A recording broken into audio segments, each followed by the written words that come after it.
Au Musée de l'Homme, l'exposition gratuite Portraits de France ouvre une page méconnue de l'histoire de France, et ce, jusqu'au 14 février 2022. Fruit du travail du groupe Achac, dirigé par Pascal Blanchard, et à la demande du président Macron et de la ministre chargée de la ville, Nadia Haye, ce travail a permis de recueillir près de 318 portraits de France. Il y a certains, effectivement, qui ont des mémoires très sélectives de l'histoire et qui finalement l'interprètent à leur manière pour servir leur propre intérêt personnel. Et je crois que c'est bon. Il est bon ton aujourd'hui de rétablir des vérités et de prendre l'histoire dans toute sa complexité.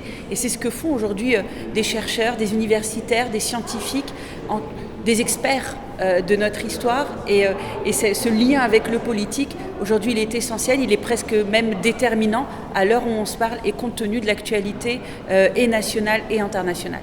Cette présence de la diversité, on la retrouve dès la Révolution française et les années qui suivent, avec des personnages tels que Toussaint Louverture ou Omar Victor Diop. On se remémore aussi le franco-cubain Severino de Heredia, ancien président du conseil municipal de Paris. Lors d'un colloque organisé au musée, les différents intervenants ont pu constater la sous-représentation des personnalités issues de l'émigration ou des Outre-mer, et surtout dans ce contexte de montée de l'extrême droite en France. L'histoire de France, c'est la complémentarité de ceux qui ont fait le récit. Il faut donner de l'espace pour tous. La République est assez vaste, assez grande, et nos espaces publics assez nombreux pour arriver demain à pouvoir trouver de l'espace pour chacun avec une reconnaissance équivalente. Je vous rappelle qu'en France, on inaugure une médiathèque tous les 4 jours. Je vous rappelle qu'en France, il y a des stades, des pistes d'athlétisme, qu'il y a des stations de tramway qui s'inaugurent, des quartiers entiers, et qu'il y a encore beaucoup de rues de la plage, Marguerite, des Roses et autres, qui permettent plein d'imagination pour nos maires et nos élus, pour justement donner cette respiration avec ces 318 personnes et personnalités qui ont fait l'histoire de France. En mettant en lumière ces différentes personnalités, on se rend compte de l'évolution de la perception de la diversité dans le paysage français. Tantôt compositrices connues, aviateurs morts durant la Première Guerre mondiale ou acteurs, ils ont tous su montrer leur importance dans le paysage historique français. Une exposition qui met en lumière le rôle des femmes dans l'histoire et celui encore plus minoré des femmes de la diversité. Nous, les historiens, nous manquons de sources pour pouvoir capter la réalité féminine de ces mobilisations.